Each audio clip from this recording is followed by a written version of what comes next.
할렐루야. 이 저녁에도 천국을 향해서 힘차게 달려가시길 바랍니다. 오늘은 우리가 웨스트민스터 신앙고백서 세 번째 시간으로 살아계신 하나님이라는 제목으로 같이 말씀을 나누도록 하겠습니다. 우리 웨스트민스터 신앙고백서 2장 하나님과 삼위일체 하나님 이 부분을 우리가 볼 텐데 오늘은 1항과 2항까지 같이 보도록 하겠습니다. 다음 주에는 2항과 3항을 연결해서 또 보겠습니다. 우리 1항 같이 한번 읽어봅니다. 시작. 살아계시고 참된 하나님은 오직 한 분뿐이시다. 그분은 존재와 완전함이 무한하시며 눈에 보이지 않는 지극히 순수한 영, 곧 육체나 지체나 인간의 성정이 없는 영이시며 불변하시고 광대하시며 영원하시고 측량하지 못할 분이시며 전능하시고 지극히 지혜로우시며 지극히 거룩하시고 지극히 자유로우시며 절대적이시다.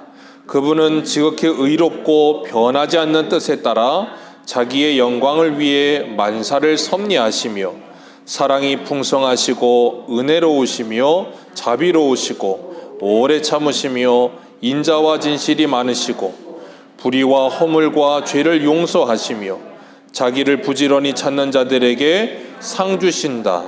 그와 동시에 가장 정의롭고 두려운 심판을 베푸시고 모든 죄를 미워하시며 죄 있는 자를 결단코 용서하지 않으신다. 우리 2항만 읽겠습니다. 시작. 하나님은 스스로 모든 생명과 영광과 선함과 행복을 지니고 계시기 때문에 홀로 자기 안에서 온전히 만족하신다. 그분은 자신이 지은 피조물을 필요로 하지 않으시고 그들에게서 영광을 구하지도 않으시며 오직 그들 안에서 그들을 통해 그들에게 영광을 나타내실 뿐이다. 오직 하나님만이 만물의 근원이시다. 만물이 그분에게서 나오고 그분으로 말미암고 그분에게 돌아간다. 그분은 절대 주권으로 만물을 다스리시며 그들에 의해 그들 위에 스스로 기뻐하시는 일이 무엇이든 행하신다. 그분의 눈앞에 만물이 벌거벗은 것처럼 드러난다. 그분의 지식은 무한하고 무오하며 피조물에게 의존하지 않는다. 따라서 그분께는 우연한 것이나 불확실한 것이 아무것도 없다. 그분의 계획과 사역과 명령은 지극히 거룩하다. 천사들과 인간들을 비롯해 모든 피조물은 경배와 섬김과 복종을 마땅히 그분께 드려야 한다. 하나님은 그런 것들을 그들에게 요구하시기를 기뻐하신다. 오늘은 이 하나님에 대해서 우리가 살펴볼 텐데 우리가 지난주에는 성경에 대해서 같이 말씀을 나누었었어요. 하나님께서는 자연 만물을 통해 인간의 본성의 빛을 통해서 하나님을 알만한 것을 넣어두셨다. 하지만 피조물은 어느 누구도 자연을 보면서 창조주 하나님에 대해서 그리고 우리의 구속주에 대해서 바른 지식을 가질 수 없기 때문에 하나님께서 우리에게 뭘 주셨다 그랬어요? 특별 계신 성경을 주셨다 그랬습니다. 그리고 그 성경은 성경으로만 풀어야 하며 모든 결정권자는 성령 하나님이시다. 성경의 원저자인 성령 하나님이시다 라고 우리가 같이 말씀을 나누었습니다. 그리고 하나님의 계시, 하나님의 영감은 이제 더 이상 있지 않다라고 말씀을 드렸어요.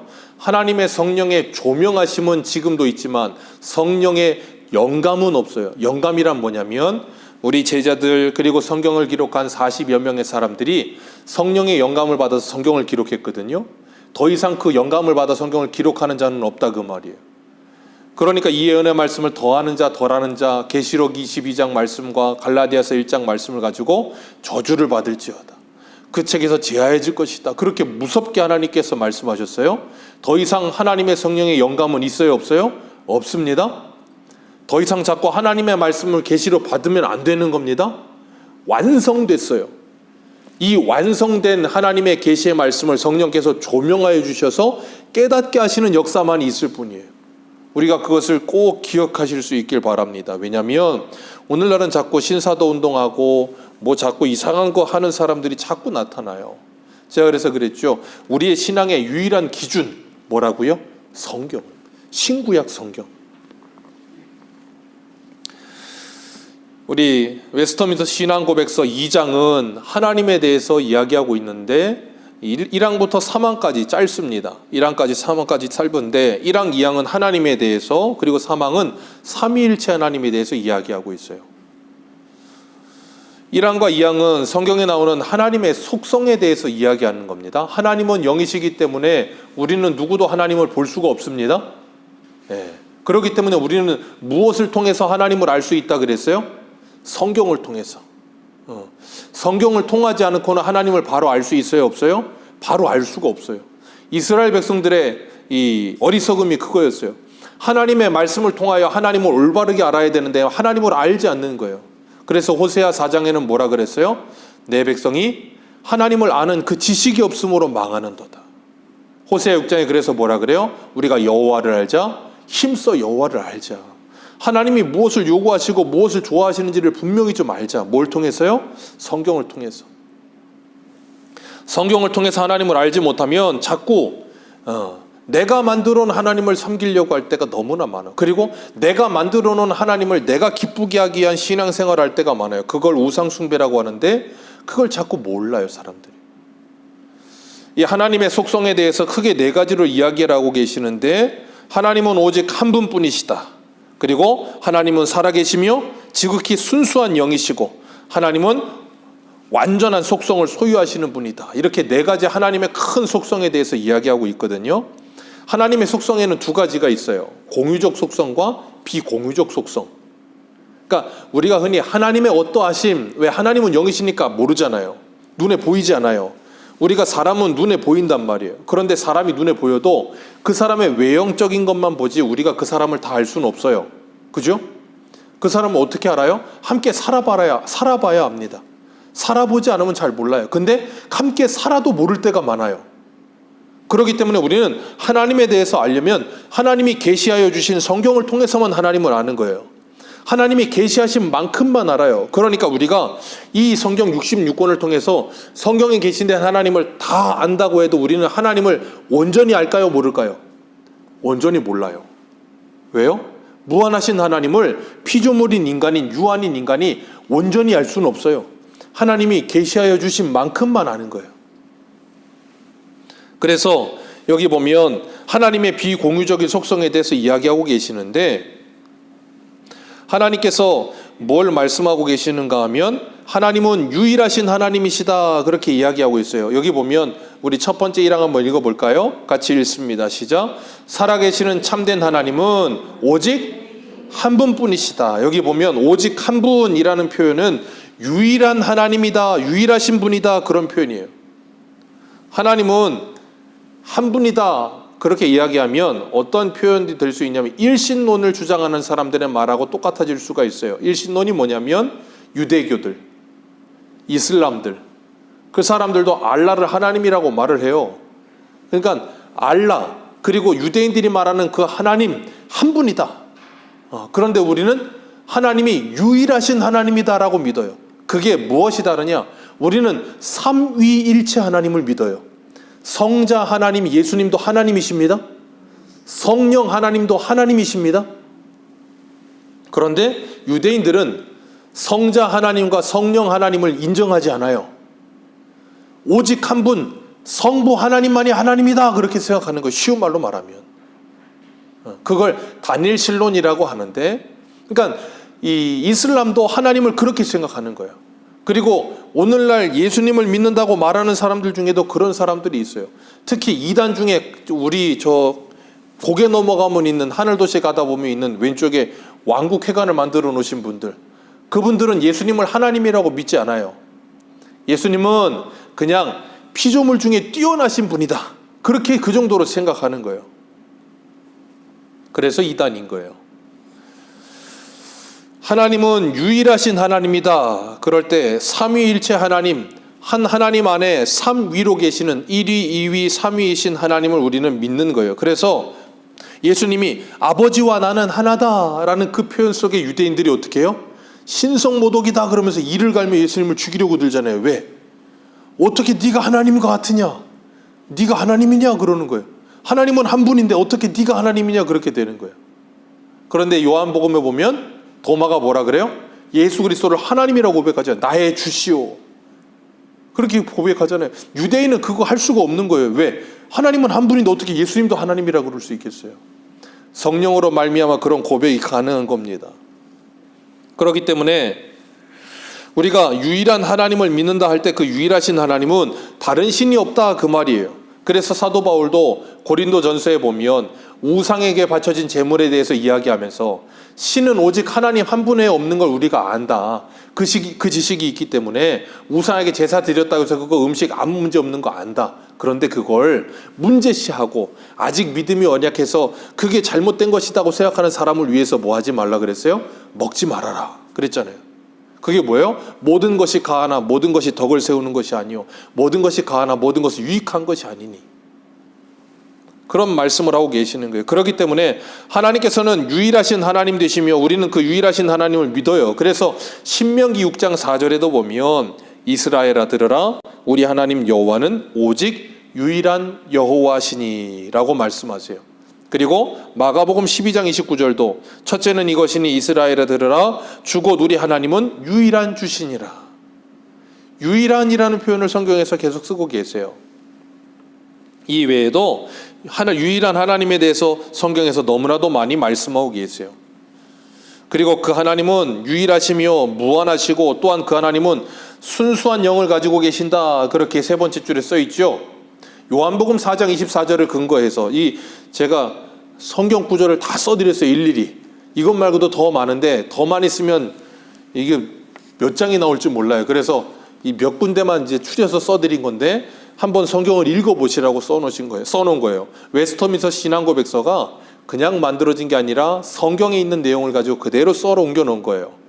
순수한 영을 가지고 계신다. 그 말은 뭐냐면 하나님은 영이시니 예배하는 자가 신령과 진정으로, 옛날 성경은 신령과 진정으로, 이번 바뀐 성경 영과 진리로 예배할지니라. 하나님은 영이시기 때문에 그렇게 하나님께 예배해야 된다라고 이야기하는 거예요. 그리고 하나님은 육체나 지체나 인간의 성정이 없는 영이시며 그랬어요. 하나님은 육체나 지체를 가지고 계지 않으세요? 영이기 때문에. 그런데 성경을 보면 하나님을 굉장히 사람처럼 표현하는 성경이 꽤 있어요. 하나님의 능력의 오른손으로 그런 표현도 나오고, 하나님께서 우리를 바라보시는데 어떤 눈으로 바라보신대요? 불꽃 같은 눈동자로. 자, 하나님 눈이 계세요? 없으세요? 하나님은 영이시잖아요. 육체가 없으시다고요. 손이 있으세요? 없으세요? 영이신 하나님은 손이 없으시잖아요. 근데 능력의 오른손으로 그런 표현도 쓰고 불꽃 같은 눈동자로 지켜보신다 그러시기도 하고, 그리고 하나님께서 이 창세기에 보면 인류의 타락 때문에 하나님께서 그것을 뭐예요? 후회하신다는 표현도 나오잖아요.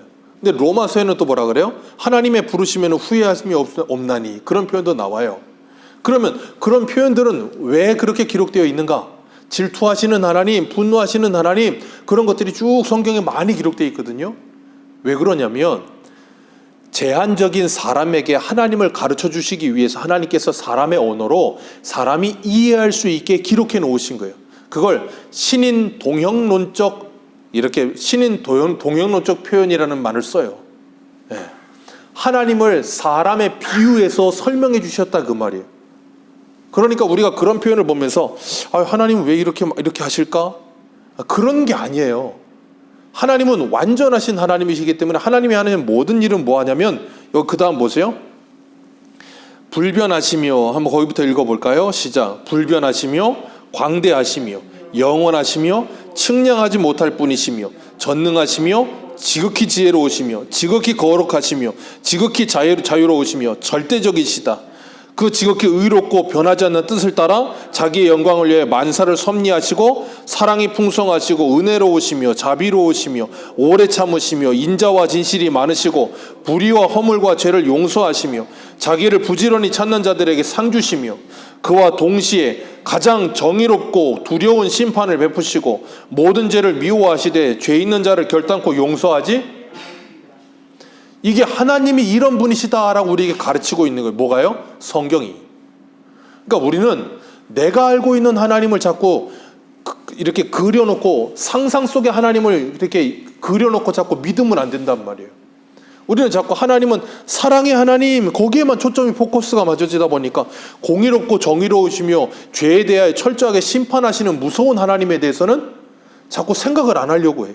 예전에는 공의롭고 정의로우신 하나님에 대해서 굉장히 강조가 많이 됐었는데 요즘은 한 90년대 이후부터는 하나님은 자꾸 사랑의 하나님으로 해서 자꾸 부들부들하고 그냥 하나님은 징계도 없고 그냥 용서만 하시고 다 사랑만 하시는 하나님이라고 착각을 해요. 그러지 않은데, 그러니까 우리는 하나님도 자꾸 어떻게 믿고 싶어 해요? 내가 믿고 싶은 대로 믿고 싶어 하는 거예요. 성경대로 믿으려고 하지 않고. 그걸 고쳐야 되는 거예요. 그걸. 그리고 하나님이 내가 이해가 되지 않으면 어떻게 해요? 하나님 왜 이렇게 하시나? 그런 생각을 해. 하나님은 지혜가 무한하시고 하나님은 전능하시며 불변하시며 영원하신 분이신데 유한한 사람이 자꾸 하나님 그러면 안 되는데 그런 생각을 갖는 거예요. 그러니까 베드로가 예수님이 이 땅에 오신 이유에 대해서 십자가에 죽으시고 부활하실 것에 대해서 말씀 비로소 가르치시니까 뭐예요? 예수님께 항변하여 가로되, 그런 표현을 쓰는 거예요. 그런 말도 안 되는 소리를 하고 있는 거예요, 베드로가. 왜요? 하나님에 대해서 모르니까. 오해하니까. 그러니까 그래요. 하나님은 저 사람은 사랑하고 하나님 날 사랑하지 않나 봐. 이게 얼마나 무지함에서 오는 소리인지를 모르는 거예요. 우리가 하나님에 대해서 성경을 통해서 이렇게 분명하게 하나님을 알아가면 알아갈수록, 그래서 하나님이 어떤 분이신지를 더 분명하게 알기 때문에 그 하나님을 의지하고 그 하나님을 믿을 수밖에 없고 그 하나님께 감사할 수밖에 없고, 그리고 그 모든 것을 합력하여 선을 이루시는 하나님께 우리가 찬송과 영광을 올려드릴 수밖에 없다는 걸 깨닫게 되는 거예요. 그래서 우리는 하나님을 분명하게 배워야 되는 거예요. 알아야 되는 거예요. 그래야 하나님을 온전하게 예배할 수 있어요. 그러니까 우리는 자꾸 내 기분과 감정에 따라 하나님을 예배하고 예배하지 않는 게 얼마나 저급한 신앙인지를 깨달아야 되는 거예요. 하나님은 불변하시며 성실하시며 하나님의 뜻을 변함이 없이 이루어가고 계시는데 우리의 입장에서 자꾸 하나님을 오해해.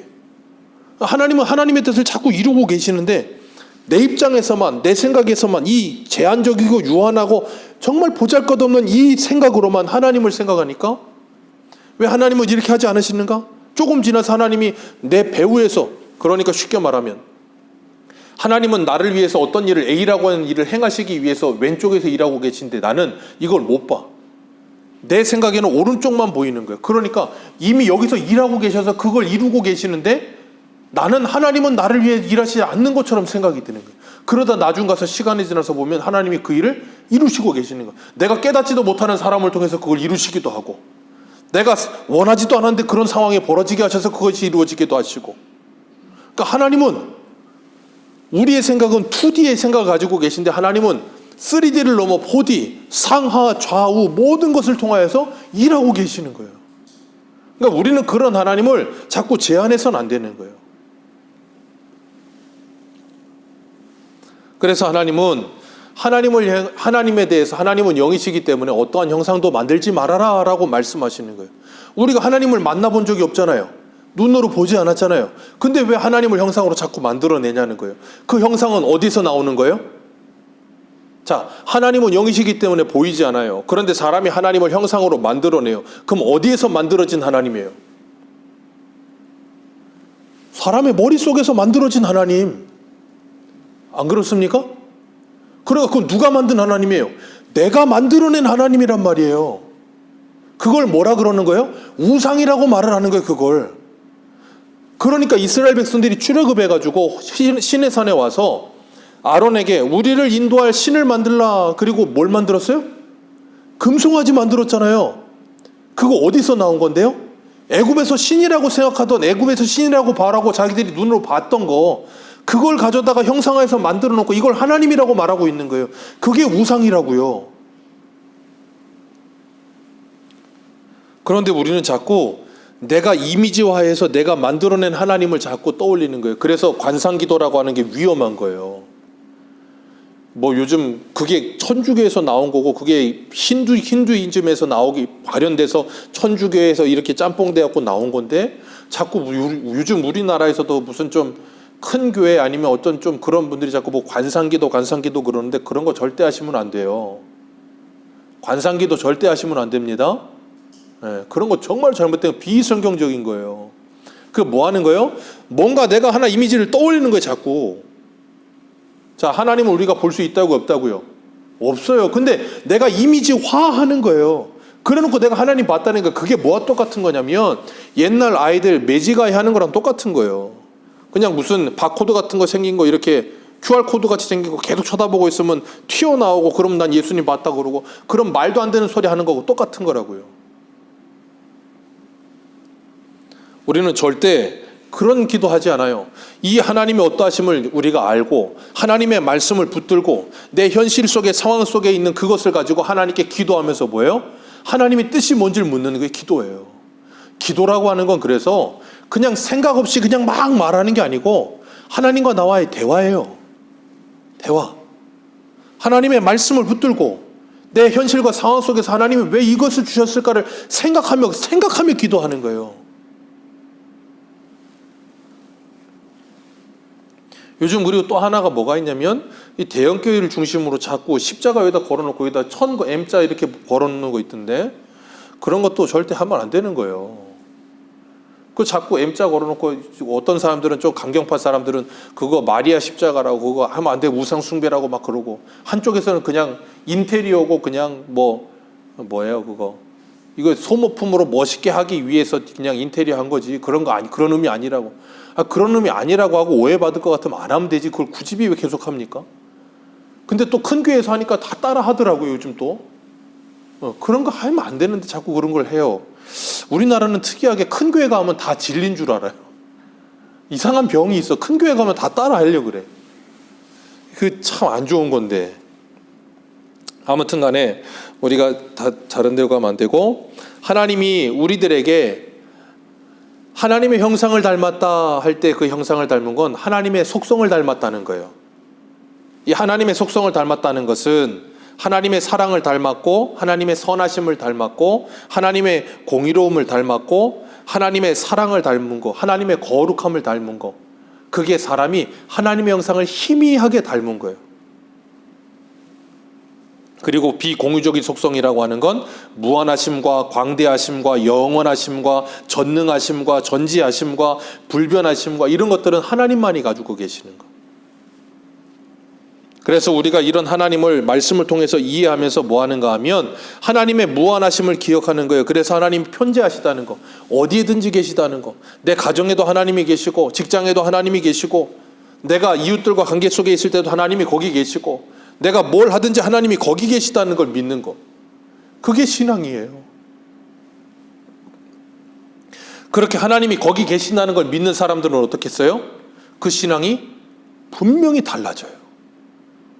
오늘 새벽에 말씀을 드렸죠. 시편 14편과 53편에 뭐라 그래요? 어리석은 자들은 하나님이 없다 하는도다. 하나님 없는 줄 알고 사는 사람들 때문에 오늘날 이 세상이 이렇게 되어버리는 거예요. 하나님이 정말 살아계신다는 걸 믿고 하나님이 정말 나와 함께 하신다는 걸 믿고 어디든지 하나님이 계신다는 걸 정말로 믿는다면 우리의 생활과 우리의 언어와 우리의 모든 언행심사는 반드시 변하게 되어 있습니다. 함부로 살지 않아요. 함부로 살지 않는다고요. 그런데 우리가 입으로는 하나님이 있다 말하면서도 신앙으로는 하나님이 없다라고 생각하면서 살기 때문에 함부로 사는 거예요. 그리고 하나님은 자존하시는 분이다 그랬어요. 하나님이 모세한테도 그러셨죠. 이스라엘 백성들이 물으면 하나님 뭐라 그럴까요? 나는 스스로 있는 자다. 나는 자존하는 자다라고 말하라는 거예요. 자존하는 분이라는 말은 뭐냐면 우리 이거 한번 보겠습니다. 어디를 보시냐면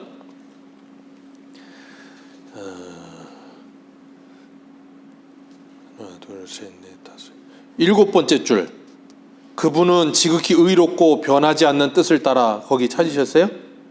밑에서 7번째 줄 1항에 거기 한번 읽어보겠습니다. 시작. 그분은 지극히 의롭고 변하지 않는 뜻을 따라 자기의 영광을 위해 만사를 섭리하시며 사랑이 풍성하시고 은혜로우시며 자비로우시며 오래 참으시며 인자와 진실이 많으시고 불의와 허물을 죄를 용서하시며 자기를 부지런히 찾는 자들에게 상 주신다. 거기까지만 읽습니다. 하나님은 하나님의 이름의 영광을 위하여 스스로가 모든 것을 섭리하고 계신다는 거예요. 그리고 변하지 않는 뜻을 반드시 이루고 계신다는 거예요. 그게 자존하시는 분이라는 말이에요. 그래서 그분은 2양 한번 읽어볼까요? 2양 같이 한번 읽습니다. 시작. 하나님은 스스로 모든 생명과 영광과 선함과 행복을 지니고 계시기 때문에 홀로 자기 안에서, 자, 거기까지만 읽습니다. 하나님은 홀로 자기 안에서 뭐 하신다? 온전히 만족하신다. 그러니까 하나님은 피조물들을 만드실 필요가 있어요, 없어요? 만드실 필요가 없으셨다니까요. 하나님은 사람을 만드실 필요가 있었어요, 없었어요? 만드실 필요가 없었어요. 왜? 삼위의 하나님 홀로 하나님은 온전히 만족하시는 분이라니까요.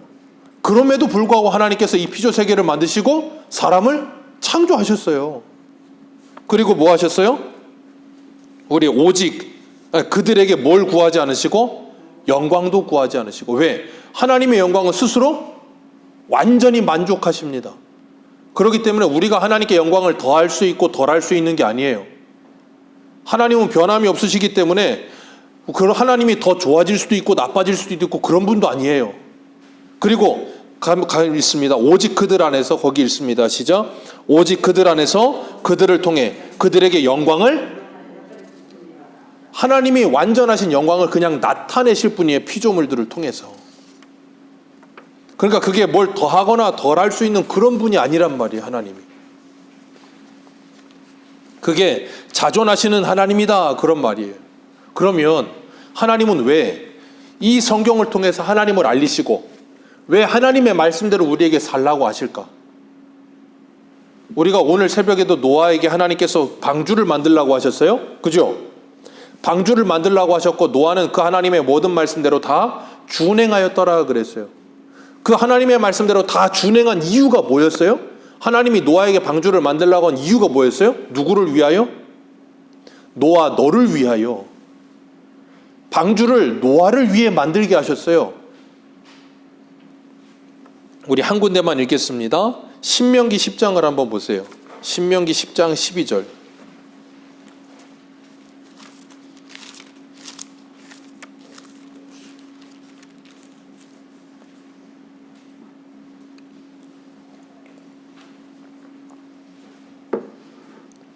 신명기 10장 12절입니다.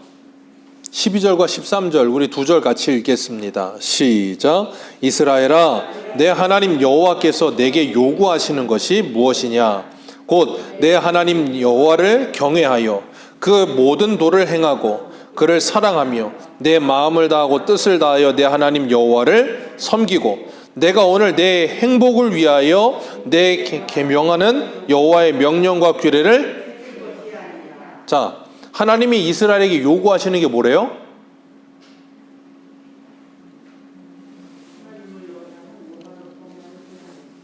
하나님을 경외하고 하나님의 도를 행하고 그를 사랑하며 마음을 다하고 뜻을 다하여 내 하나님을 섬기는 거. 자, 그렇게 우리가 하나님을 섬기면 하나님이 섬김을 더 받으시죠? 우리가 그렇게 하나님을 경외하면 하나님이 더 영광을 받으시죠? 분명히 말했잖아요. 하나님은 자존하시는 하나님이라. 하나님은 모든 것이 뭐 하시다고요? 홀로 온전히 만족하시는 분. 그런데 우리에게 그걸 하라고 하셨어요. 왜요? 13절에 뭐라 그래요? 내가 오늘, 그 다음 뭐라 그러셨어요? 내 행복을 위하여. 누구의 행복을 위하여? 이스라엘의 행복을 위하여. 하나님의 행복이 아니라고요. 한 군데만 더 볼까요? 시편 23편 한번 보세요. 이거 그냥 손 꽂아 놓으시고 신명기 10장은 시편 23편 3절 같이 한번 읽습니다. 시작. 내 영혼을 소생시키시고 자기 이름을 위하여 의의 길로 인도하시는도다. 자, 하나님이 다윗의 영혼을 소생시키시고 누구의 이름을 위하여? 하나님의 이름을 위하여 의의 길로 다윗을 인도하신다고요. 왜? 그게 하나님의 계획이니까. 하나님께서 계획하시고 하나님께서 그 계획을 이루시는 거, 그게 뭐예요? 하나님의 영광. 그걸 하나님이 피조세계를 통하여 하나님이 드러내시는 거예요. 이것이 하나님의 영광이다 드러내시는 거예요. 그리고 그 하나님의 영광을 위해 따라 살아가는 성도들에게 하나님이 뭐 하시기 위해서, 그 하나님의 영광을 위해 따라 살아가면서 우리의 영광을 주시기 위해서, 우리에게. 그래서 우리로 하여금 행복하게 하시기 위해서, 진정한 행복을 하기 위해서. 그래서 베드로전서 1장 한번 볼까요? 베드로전서 1장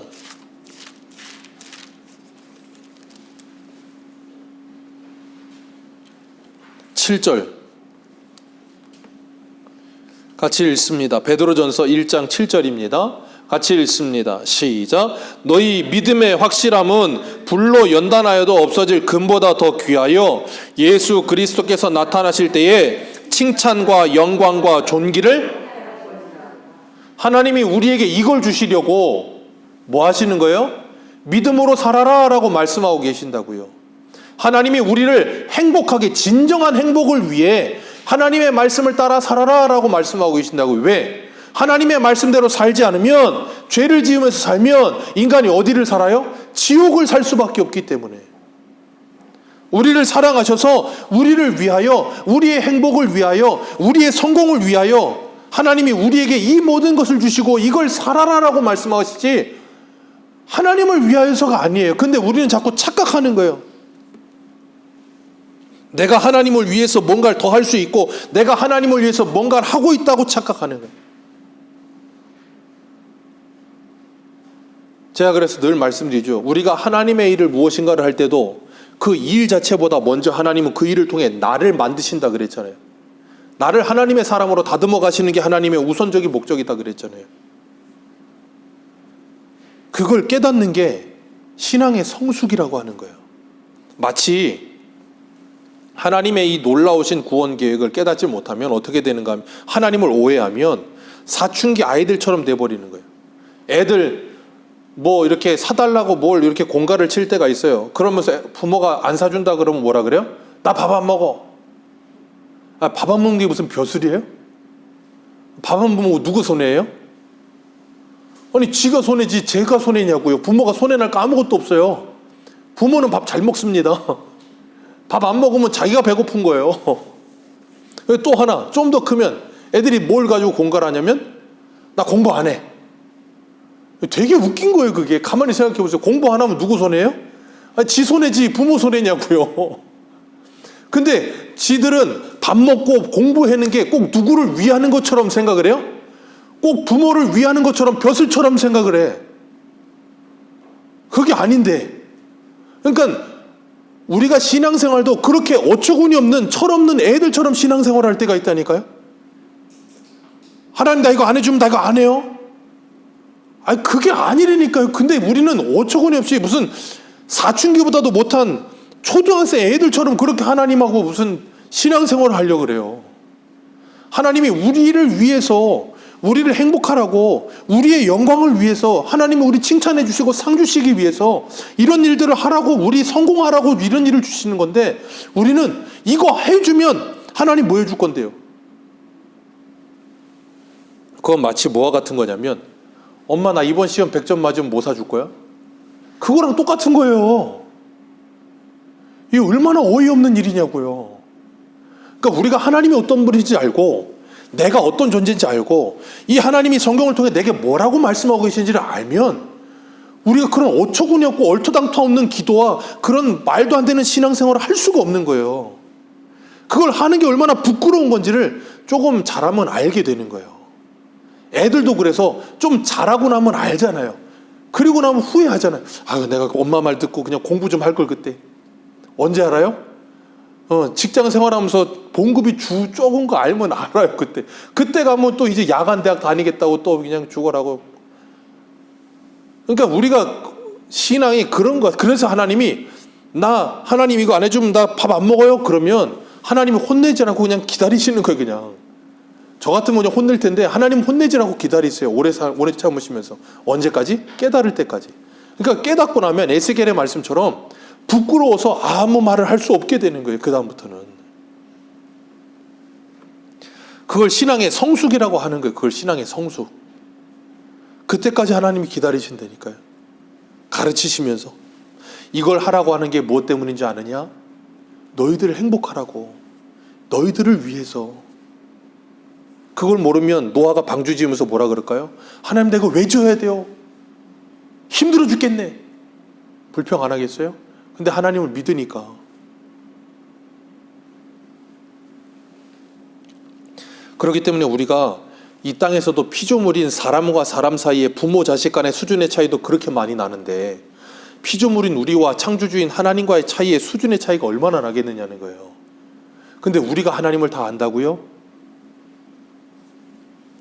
그렇기 때문에 우리는 하나님의 말씀에 순복하는 거예요. 야고보서 4장에 그러잖아요. 그래서 너희는 하나님의 말씀에 순복하라. 그리고 마귀를 대적하라. 그리하면 너희를 피하리라. 순종하고 복종하라는 거예요. 순종만 하는 게 아니에요. 왜? 우리는 하나님의 말씀을 다 헤아리지를 못해. 깨닫지도 못해. 때로는 이해도 되지 않아. 왜 이렇게 하라고 하는지 모르겠어.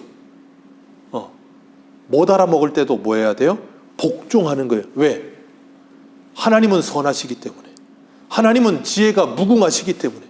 그 선하신 하나님이 모든 것을 합력하여 선을 이루어 주실 걸 믿기 때문에 내가 헤아리지 못하고 깨닫지 못해도 순종하고 복종하는 거예요. 그러다 보면 시간이 이만큼 지나고 나면 뭐예요? 그때가 깨닫게 되는 것도 많아요. 그리고 하나님은 만물의 근원이 되신다 고백했어요. 로마서 11장 36절에 이렇게 말씀하세요. 이는 만물이 주에게서 나오고 주로 말미암고 주에게로 돌아감이라. 그에게 영광이 세세히 있을지어다. 아멘. 이 세상 만물이 주님으로 말미암고 주에게서 나오고 주로 말미암고 주님께 돌아간다는 거예요. 그러니까 모든 것이 누구를 위해서? 예수 그리스도를 위해 돌아가는 거예요. 다윗을 그 영혼을 소생시키는 것도 자기의 이름의 영광을 위하여. 에스겔에도 나오잖아요. 예레미야에도 그렇고 하나님께서 이방 땅에 더럽혀진 내 이름의 영광을 위하여 너희들을 다시 회복시키리라. 그 모든 것이 하나님의 계획 속에 들어가 있기 때문에. 말 안 듣는 이스라엘 하나님께서 이방 사람들을 통해서 때리시는데 하나님의 이름이 땅에 떨어지고 무시를 당하고 있는데도 하나님이 그걸 참으시면서 이스라엘을 가르치시고 교육하기 위해서 하나님이 그 모든 수치를 감내하시는 거예요.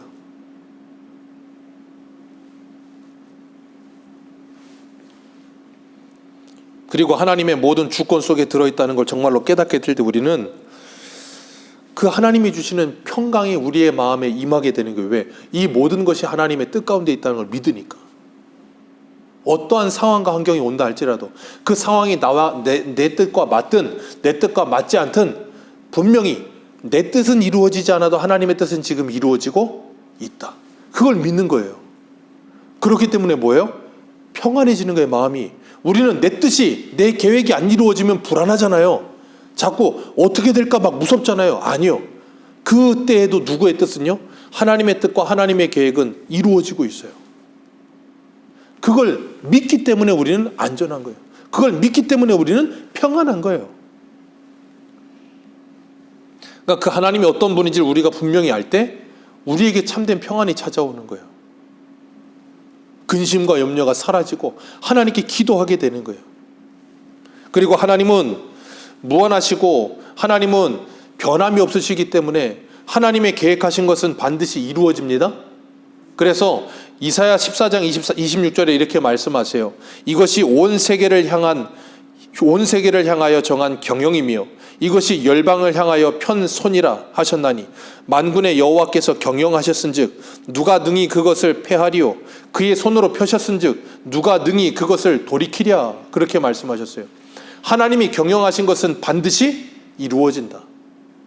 하나님이 그걸 말씀하시는 거예요. 변함이 없이 반드시 이루어진다. 하나님의 계획 속에. 그렇기 때문에 하나님께서 이스라엘 백성들의 바벨론의 포로로 끌려가게 하셨지만 70년이 있으면 다시 돌아오리라는 그 계획은 반드시 어떻게 돼요? 이루어지는 거예요.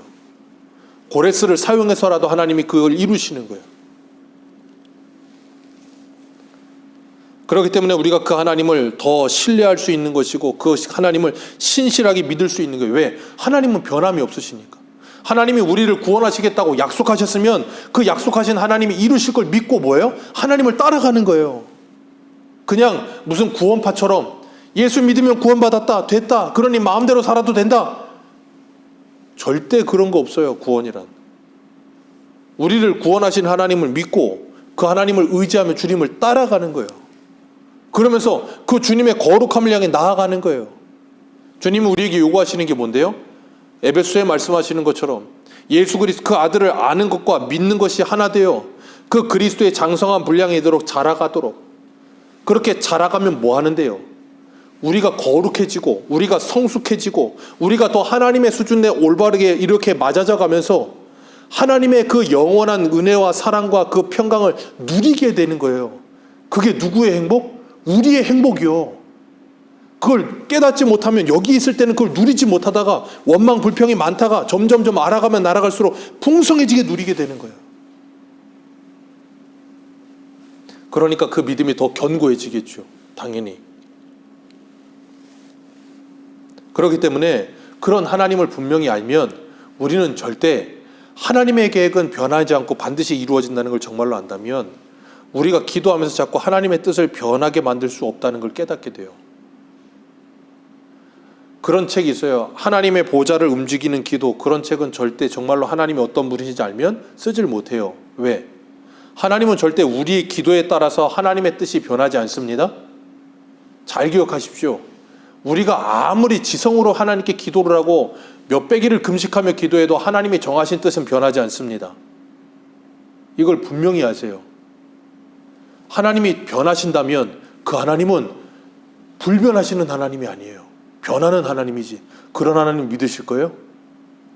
이 땅에 기독교인이 멸만돼 그 사람이 다 기도하는 게 그 기도에 따라서 하나님의 뜻이 변한다면 어떻게 되겠습니까? 아니라니까요. 그러면 우리는 왜 기도해야 되는가? 주님께서 분명히 가르쳐 주셨어요. 기도를 통하여서 우리의 생각과 우리의 계획과 우리의 뜻이 하나님의 뜻에 맞아지도록 기도하시게 하시는 거예요. 하나님의 뜻이 내 계획에 맞아지는 게 기도가 아니고 내 생각과 내 계획이 내려놓아지고 하나님께 내가 맞춰지는 게 기도예요. 그래서 기도의 사람은 말씀의 사람이라고 하는 거고 기도의 사람은 성령의 사람이라고 말하는 이유가 거기 있는 거예요. 그러니까 기도하면 기도할수록 예수님께서 그러셨잖아요. 겟세마네 동산에서 나의 뜻대로 마옵시고 아버지의 뜻대로 하옵소서. 그 기도처럼 우리가 기도하면 기도할수록 나의 뜻과 나의 계획과 나의 소원과 나의 그 무엇을 이루어 주세요. 그게 아니고 하나님의 뜻이 무엇인지를 우리가 생각하고 고민하면서 내 뜻이 하나님의 뜻에 맞춰질 수 있도록 하나님 도와주옵소서라고 기도하는 거예요. 그러니까 예수님이 뭐라 그러셨어요? 누구든지 나를 따라오려거든 자기를 부인하고. 내 계획과 내 뜻과 내 생각이 부인되려고 하면 자, 그게 잘 됩니까? 안 됩니까? 우리는 내 자존심 하나 내려놓는 게 안 되거든요. 내 고집 하나 내려놓는 게 안 되고요. 내 생각, 내 계획을 내려놓는 게 잘 안 돼요. 그런데 기도란 그걸 내려놓고 하나님의 생각, 하나님의 계획, 하나님의 뜻을 받아들이는 게 기도예요. 그래서 기도란 철저한 자기 부인이 기도예요. 그게 기도라니까요, 기도란. 그러니까 이방 종교의 기도와 기독교의 기도를 자꾸 똑같은 걸로 놓고 그렇게 생각하시면 안 돼요. 그래서 디모데전서 4장 5절에 우리가 말씀과 기도로 모아지느니라 거룩하여지느니라 그러는 거예요. 생각해 보세요. 예수를 믿는다고 하고 교회를 다니는데 수십 년을 다녔는데도 불구하고 기도가 변하질 않아. 그 사람이 기도는 많이 했는데 문제는 그 사람의 인격도 변하지 않고 신앙의 수준도 변하지 않고 하나님을 아는 지식도 변하지 않아. 그게 올바르게 기도한 거예요? 아니라니까요.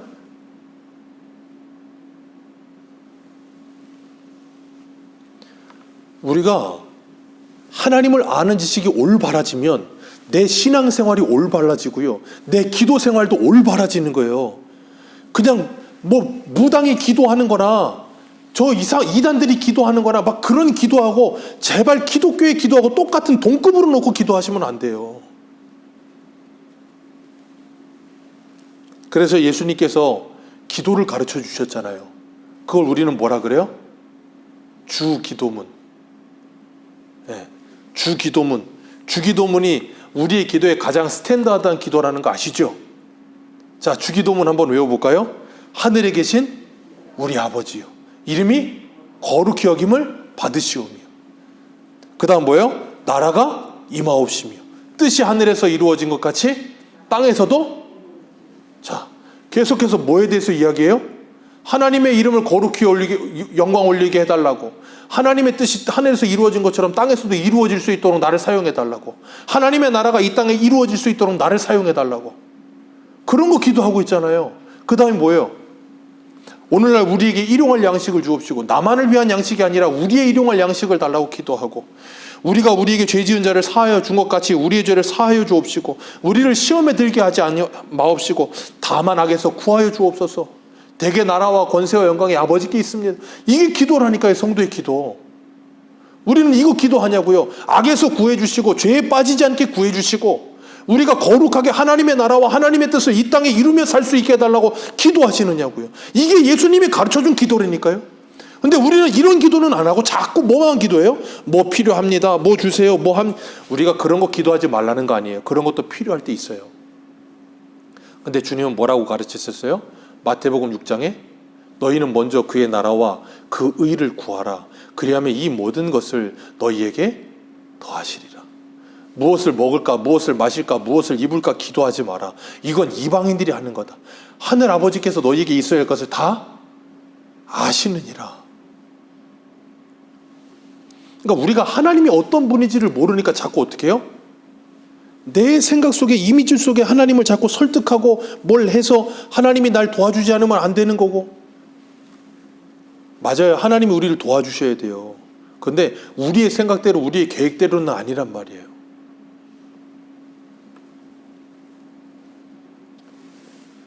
그렇기 때문에 우리가 피조물인, 그리고 불완전한 우리가 창조주요 완전하신 하나님께 자꾸 맞춰져 가는 거예요. 이렇게 맞춰져 가는 거.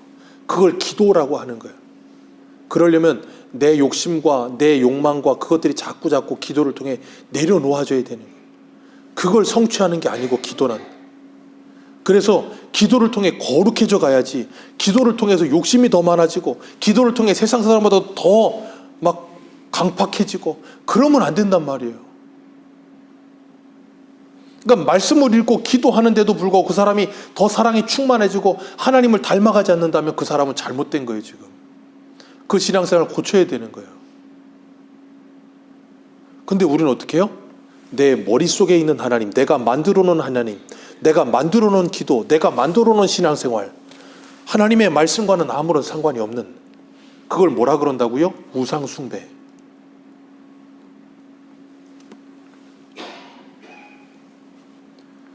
하나님은 모든 것을 하나님의 영광을 위해 만사를 섭리하고 계세요. 그 모든 것을 움직여가고 계신다고요.